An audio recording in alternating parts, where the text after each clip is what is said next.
hindi maingay, ano kailangan natin gagawin natin? Ito ang gagamitin nyo. Yan. Ito ang gagamitin nyo. Makinig muna. Yan. Para hindi kayo nagugulat sa buhay nyo.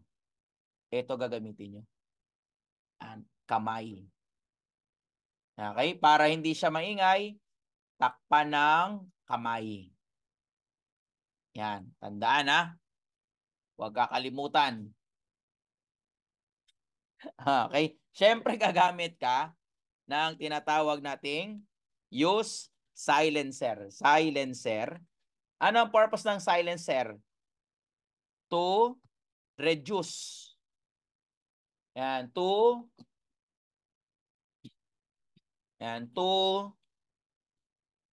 reduce the noise. Yan. Okay? Next, nandyan yung muscle energy. Yan. Ano yung meron sa muscle energy? Nagkakaroon ng tinatawag nating jump. Ano yung jump? Ano yung jump? Upward. Upward movement. Bakit nagkakaroon po ng upward movement? Dahil po sa ang lamig, yan, yung malamig pababa, yung init pataas. Kaya pagtapos mo iputok yan, di ba, pinutok mo, di ba, dapang pataas. Bakit? Mas magaan ang init. Okay? Di ba? Halimbawa, yung pututoy mo, mainit, di ba, pataas. Kapag malamig na, bumababa na, di ba? Yan, tatandaan niya na. Next, may tinatawag tayo na range. Alam niyo naman siguro yung range, di ba? Oh, may iba't ibang klaseng range tayo, mga kapatid. Di ba? Yan, very good. O, lagay natin mga types of range. Lagay natin types of what? Range. Yan, types of range. Sa types of range, may tinatawag tayong accurate range. Yan, nandyan ang effective range at nandyan ang maximum range. Okay? Ito tatandaan nyo. Pag range ang pinag-uusapan, pag accurate range, distance plus controlled by the gunner. Okay? Sabi ng gunner, putok ko sa mukha mo sa pool. Yan. Ano pa? Putok ko sa ulo mo. Sabi niya, sa pool. Sabi ngayon ng ng biktima, ng victim, shh, ano ba yan? Tumama pa sa buhok ko. Buhok ko, buset. Yan. Buset. Yan. So, ibig sabihin, kontrolado ng gunner kung saan pupunta ang pagpapaputok. Okay? Kaya diyan kayo makakaparinig ng tinatawag nating sharp shooter. Okay? Tama?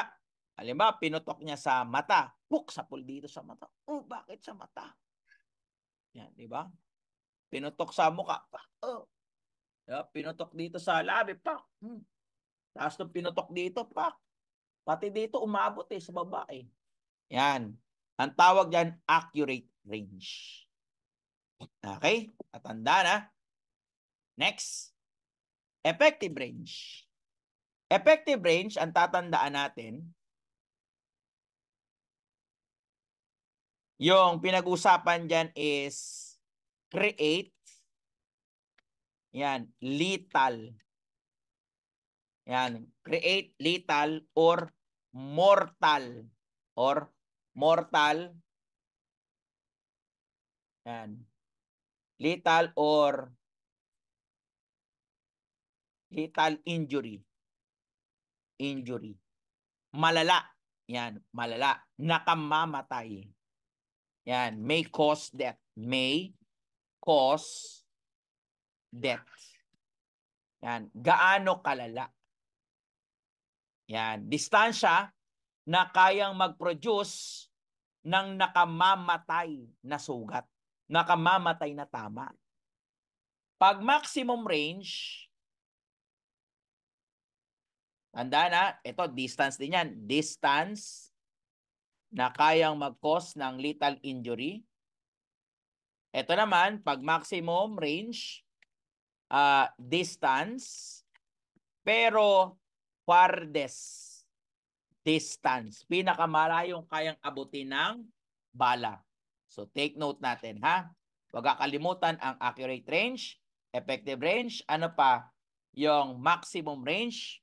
Yan. So, take note natin yung tatlong uri ng range. So, take note yan. Take note. Next, nandyan ang velocity. Ayan. Velocity of the bullet. Ayan. Of the bullet. Pag velocity of the bullet, pinag-usapan speed. Ngayon, may tanong ang tropa natin. Maximum effective range. Ito ha. Ang maximum effective range, madalas nyo may mababasa kayo dyan sa libro. Maximum effective range. Ito guys, gawa-gawa lang yan. Yan, gawa-gawa lang yan. Bakit? Sa libro ng FBI, sa libro ng Crame, lalo na sa ballistics, wala silang maximum effective range. Dito lang nangyayari sa criminology yan.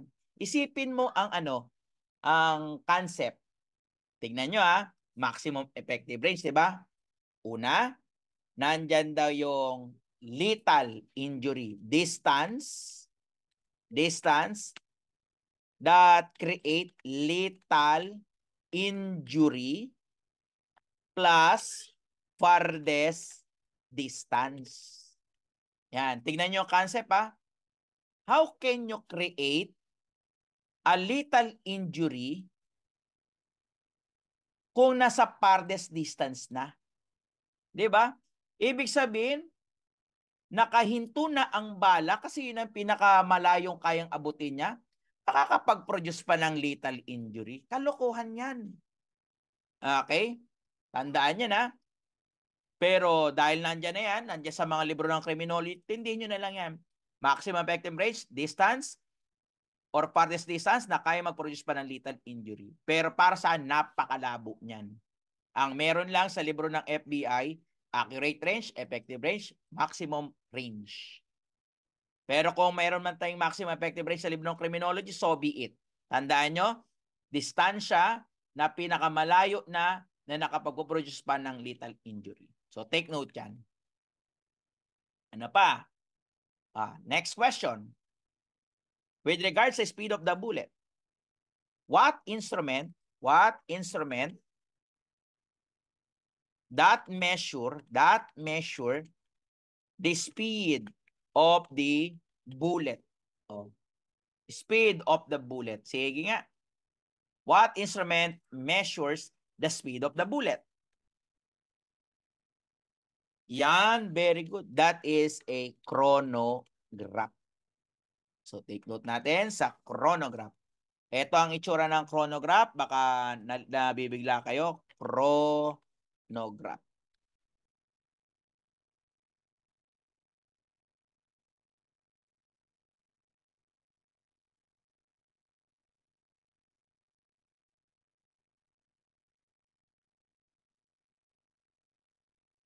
And this is the sample of chronograph.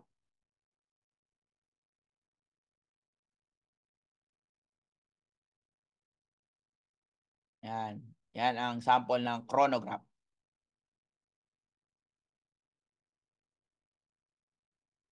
Yan.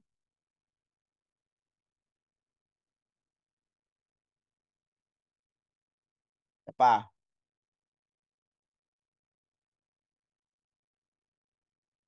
Yan, ang sample ng chronograph.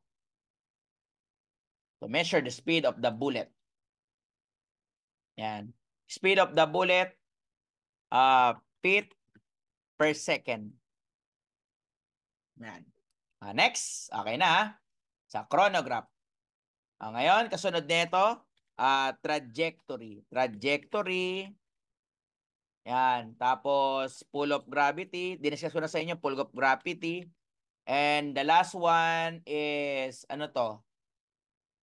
Yung last one. Last one is the air resistance. Air resistance. Okay.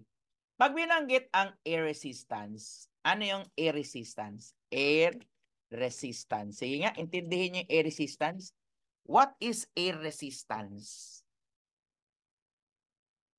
Air resistance of the bullet. Yan, bullet in flight. Okay? In Tagalog, kakayahan ng bullet na hindi basta-basta maapektuhan ng hangin na kanyang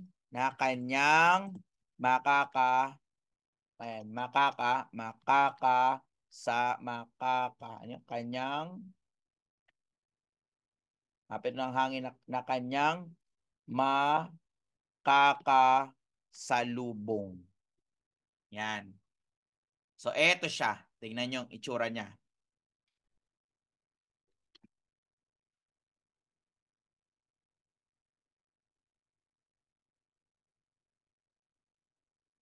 So, eto mangyayari. Ganito ang itsura niyan. Yan. Ito yung yung shadow photography or X-ray na kung paano basagin ng bala yung hangin. Yan mismo. Ang tanong natin, diyan papasok ang tinatawag nating aerodynamic principle. Yan, aerodynamic principle. Tingnan nyo maigi ha.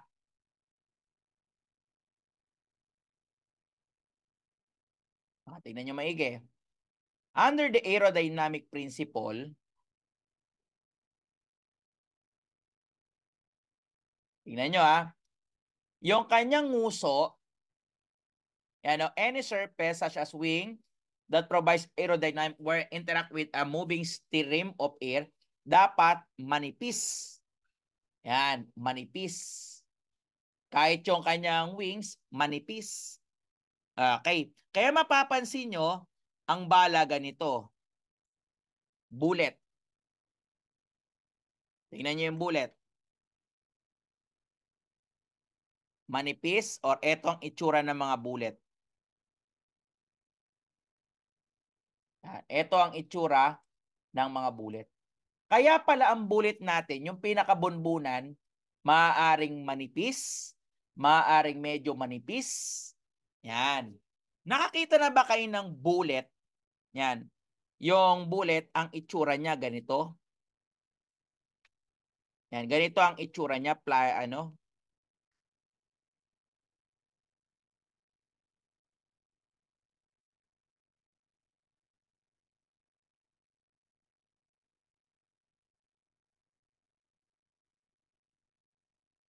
tingnan ito.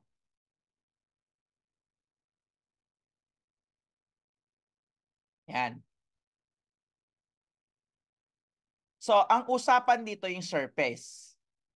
Sample na lang nito. Makakita kayo ng bullet ng itsura, parang ang harap ay kasinlaki ng plywood. Yan. Kasinlaki ng plywood yung yung pinakabunbunan ng tawag dito ng bullet. Ano mangyayari? Okay, yung yung plywood, hawakan mo sa likod ka ng ng motor, nakaganon ka. 'Di ba? Tapos biglang humangin. Syempre, baka ikaw palipa rin. Kaya pala, ang bullet ay manipis ang dulo. Tandaan nyo, the more speed, mas mataas ang hangin na may encounter nila. Okay? Tanong natin, ano mas mabilis? Yung eroplano or yung jet? Ano mas mabilis? Yung eroplano or jet? Yung jet. Kaya pansin mo, ang itsura ng jet. Tingnan yung itsura ng jet. Mas manipis ang dulo. Yan. Mas manipis ang dulo. Tingnan nyo ha. Yan. Mas manipis ang dulo. Yung pinakanguso niya, mas manipis. Yan. Tingnan nyo naman ang eroplano.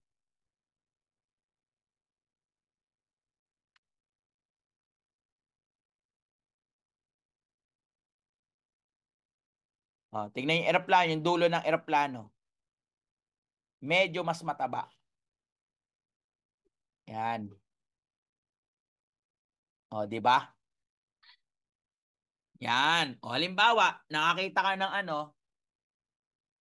ng ganito. Drawing ko na lang. Reality na lang tayo. Doon na lang tayo sa reality. Para hindi kayo nalalayo. Yan. Halimbawa, meron ditong yan. Meron ditong butas. Yan, meron butas diyan. So, ito, yan, ito, yung pinaka yan. Yan. Malaki ang ulo. Okay? Tapos, ano to Yan. Kailangan kasi, rocket siguro to, rocket ito. Mga obsolete na rocket. Yan. Yan. Ngayon, based on the aerodynamic principle, alin dito yung makaka-penetrate ng walang kahirap-hirap? Okay? Ito, sigurado, sisigaw yan. Pag pumasok, ah! Yan. Ito naman, ang sigaw naman ito, kapag ito pumasok, yan. Okay tayo So, i-apply nyo ang aerodynamic principle. Kaya tignan mo sarili mo. Patay tayo sa aerodynamic principle. Okay na, okay na. Okay. So, tuloy natin. How about, ito naman, yung tinatawag na terminal ballistics. Yan, terminal. Terminal ballistics. Yan. Okay? Ang terminal ballistics, pag pinag-usapan natin, meron niyang meron niyang apat na klase.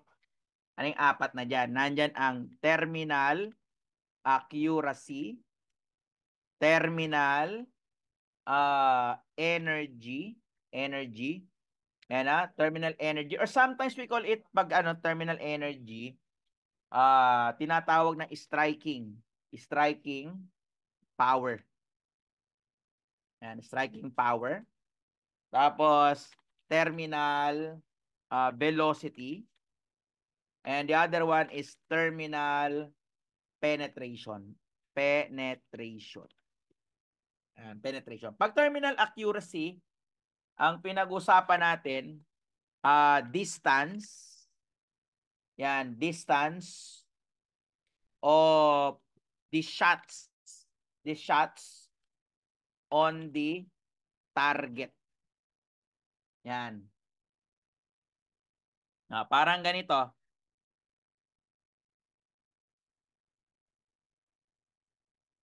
Tingnan nyo maigi.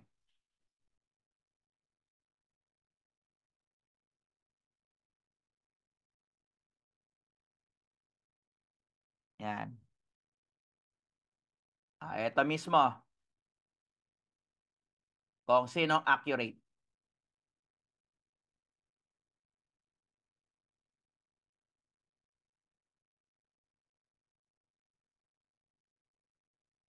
Si A.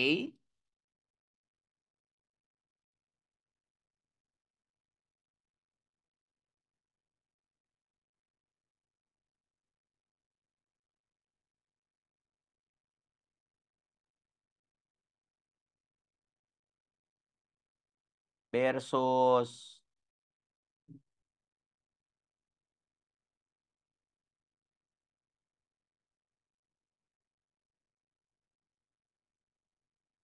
kaya wala makita isa dito. Okay, ito na lang. Tignan nyo maigi to ha. Ah,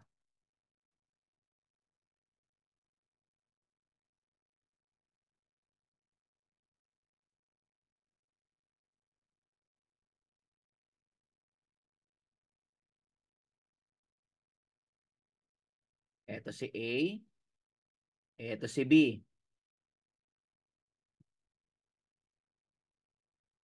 Ngayon, nagpaputok siya. Putok. Pak, pak, pak, pak, pak, pak. Yan.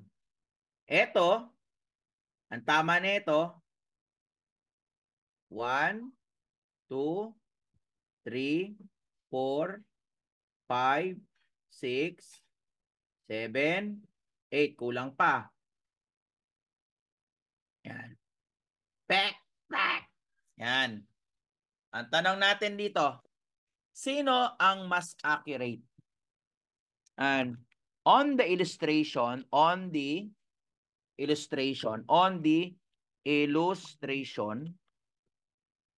which of them, which of them is the most accurate in firing? Sino yan? Si B. Okay, tatandaan niya, the answer is B. Yan ang pinaka-accurate. And bakit? Kaya mapapansin natin mga kapatid, tignan niyo maigi ha. Tignan niyo maigi. Yung distance of firing niya, yung bawat shots niya, masyadong malayo. Yan. Masyadong malayo. While dito, halos magkakalapit na lang yan. Kapag yan ay tinuruan mo at dinala mo dito, patay ka, bullseye ka. Okay? Yun ang ibig sabihin yan. Maliwanag na? Naiintindihan nyo na ngayon ang terminal accuracy ha? So, wala tayong problema pagdating sa terminal accuracy. Kung gagawin kayo ng tanong na examiner, ganyan ang pattern na ibibigay sa iyo. Papipiliin lang kayo dyan. Kung yan ang itatanong, okay na. Next, terminal energy. Yan. Pag terminal energy naman, lakas. Yan. Under po ng terminal energy, yung knocking. Yan. Knocking power. Yan. Okay. Gaano kalakas. Yan. Yan. Yan. Para mapabagsak. Mapabagsak ang target. O sample nito sa pakinggan ni Senator Pacquiao. Di ba? Nung tinamaan ka ng suntok ng Senator Pacquiao sa mukha, uy, langya, terminal energy. O, di ba? Terminal energy sa pakinggan sa mukha, di ba? Yan. Ganun kalakas yun, boy. Di ba? Pag terminal velocity, bilis. Yan, bilis. Yan. Bilis. Pag penetration, lalim. Lalim. Or depth of entry. Yan. O, sample na lang natin, di ba? O, tingnan nyo maigi. Yan. Ito yung pinaka, no? Yung kamay, yan. Target. Ito, bullet. O, pinasok, pak, paharap, pasok. Bataas, pasok. Patagilid, pasok. Gilid ba, pasok. Nasa baba siya, pasok. Ang tawag dyan, terminal accuracy. Yan, tandaan nyo, ha? Pag terminal accuracy, kahit saan ka pa. Kahit saan ka pa, pasok na pasok at swak. Yan. Tandaan nyo ha. O, lipat natin dito. Baka mamaya may makabasa nito. Gawin natin dito. O, terminal accuracy ha. O, lagay natin ha. Yan. Terminal. Yan. Terminal. Basta kayo lang nakakaintindi ito ha. Yan. Kahit saan ka pa, pasok na pasok. Kahit anong position pa. Yan. Yan. Papasok na pasok. Yan. Okay? Nilabasan ng bala. Accurate range yun. Di ba? Nung pinutukan ka ng bala dito, pak, tumulo. Sabi sa bunganga, pak, tumulo. Di ba? Yan. Next. Hawak na naman yung tinatawag natin na terminal energy. Terminal energy. O, tatandaan nyo ha, ganyan lang yan. O, ito, target. Ito, bullet. Di ba? Yan, lakas pre, oh. Yan, ano yan? Plok-plok. Plok-plok. Yan. O, tatandaan nyo, plok-plok na yan, ha? Next, ano pa? Terminal velocity. Yan. Terminal velocity. Yan, di ba? Titingnan nyo. Ang bilis, di ba? Ang bilis. Nawala rin ako sa camera. Ang bilis, pre, ang bilis. Yan. Sabi niya, sabi niya, sabi niya, diba, diba? Sabi niya, yan, yan. Tapos sabi niya, yan, uh, sabi niya pa, oh, yan, harder. Yan. Ayan, ha? Ang bilis, eh. Next. Tapos yung isa naman, yan, terminal penetration. Terminal penetration. Yan. Pag terminal penetration, sabi niya, yan. Ang lalim. Ang lalim. Bebe. Yan. Yan. O, tatandaan ha. O, tatandaan. Huwag nyo makakalimutan yung ano yan. Yan. Kayo lang nakakaalam yan. Yan ha. Sagad mo pa. Sagad mo pa. Yan. Sagad mo pa. Diin mo pa. Yan ha. Kayo lang nakakaalam yan ha. Huwag nyo ipagsasabihan sa iba ha. Okay na tayo dito. Okay. Walang sumbungan sa nanay. Susumbong ka sa nanay eh. Okay? At least kahit paano, master nyo na yung ballistics. Next na, pwede tayo tumuli ha. Okay, so punta na tayo dito sa sa number 16. Yan.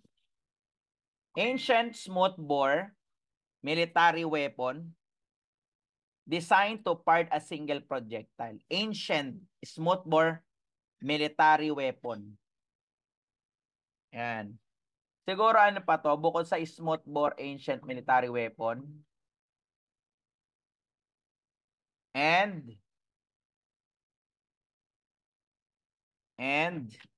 muzzle. Dagdagan nyo. May kulang yan. Muzzle loading. Ang tawag yan, musket. Okay? Ito yung tsura ng musket. Yan, musket.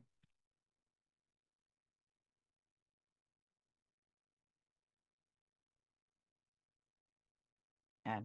Ito yung sample ng tinatawag nating musket.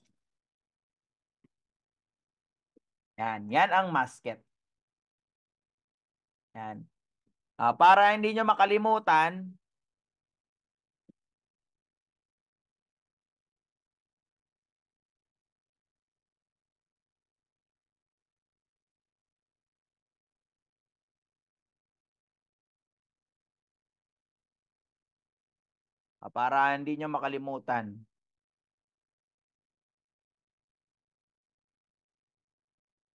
Ay, iba naman pala ito.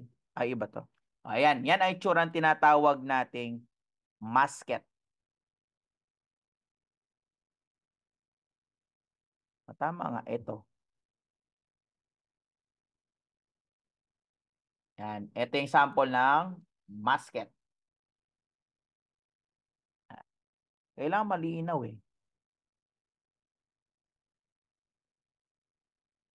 Yan, that is a form of musket. Yung mga sinauna ha, yan. Kapag nilagay yung bala or yung mga gunpowder doon sa ano, sa bunganga. Yan tinatawag nating musket. Okay na? Okay. Barrel sa One Piece. Meron ba yun? May barrel ba sa One Piece? Hindi ko sure ah. One Piece firearm. Tingnan natin. One Piece firearm. Para at least alam na alam nyo. Ay, oo nga, no?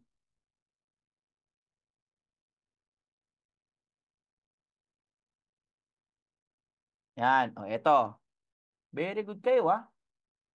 O, ayan. Saan yan?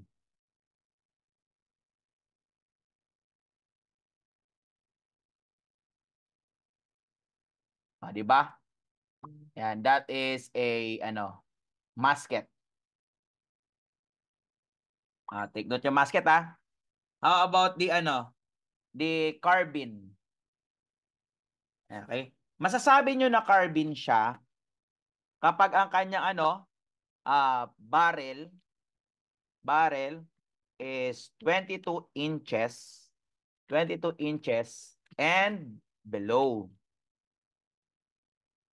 Yan. Masasabi nyo na rifle siya kapag ang ano, ang haba ng kanyang ano, ng rifle is more than 22 inches. Yan. Okay?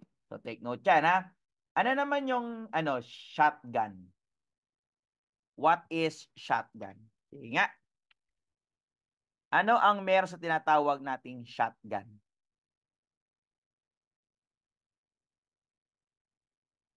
Okay? Pag sinabi nating shotgun, ito siya.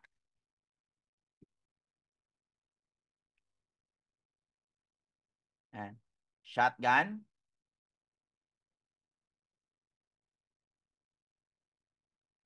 is a long or a long barrel firearm designed to shoot straight walled cartridge